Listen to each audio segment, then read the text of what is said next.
not over in the woods and on the neighbor's place and over the mountain and all along the roadside, and they were scattered all over town. So it was quite a job to gather them all. Except by the time they collected all of them, the one they started was full again. Yeah. It's kind of a never-ending job. Yeah. And then just for comparison, roughly how many trees did you tap this year? Right around 14,000. Okay. Yeah. Wow. But we use a vacuum system. At the university, they've been using vacuum on trees since the 1960s. Okay.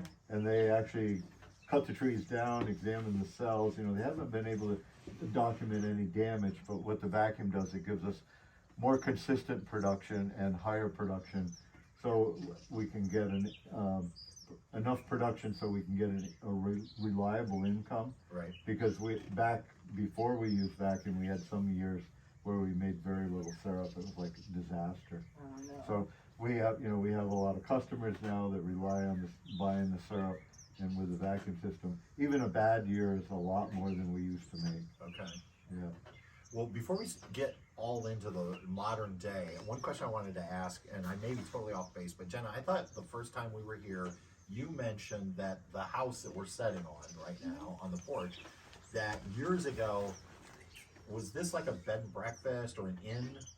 Yeah, so my dad probably has more information on it than I do, because I wasn't around then, but yeah, it was a bed and breakfast that my great-grandmother ran, and my mom actually worked here as well, but it was my dad's family. Okay. And so folks from like New York City, Boston, they'd come up and they would spend the whole summers here.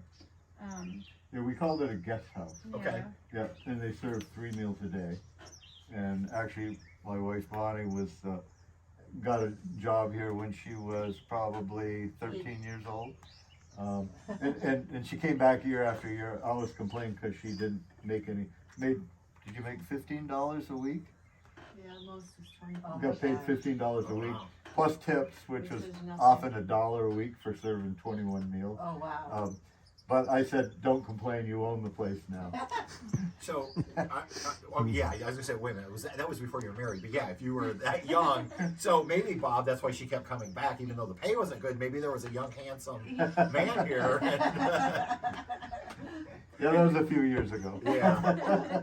And how long did that go on? Because that just sounds amazing. Like, I can imagine people coming from the big city, getting away, and you said it wasn't like they were coming for a week. They would literally come up here for the summer, pretty much. Or... Yeah, I mean, there were some that came for the summer. There was one elderly person from New York City called Mr. Reed, and we always called it was Mr. Reed's room because he was always there. Yeah. But we slept at maybe a dozen people typically, okay. And when this house filled up, my grandmother would some of the neighbors would agree to rent out rooms, and they would come up here for the 3 meals. But she did it from the early Depression years until the early 70s. Okay. Yeah. I don't know why that story has always stuck with me when you mentioned that the first time, and I just thought, I think it's an interesting piece of history in how many of those places still exist. I mean, there's some, obviously. In fact, one of your neighbors, I say neighbors over the mountain range here, Liberty Hill Farms, you know, they still host guests, and they're part of the Cabot Creamery Co-op, which I thought was interesting. Yeah, very similar to Liberty Hill. Yeah. It actually was. Yeah.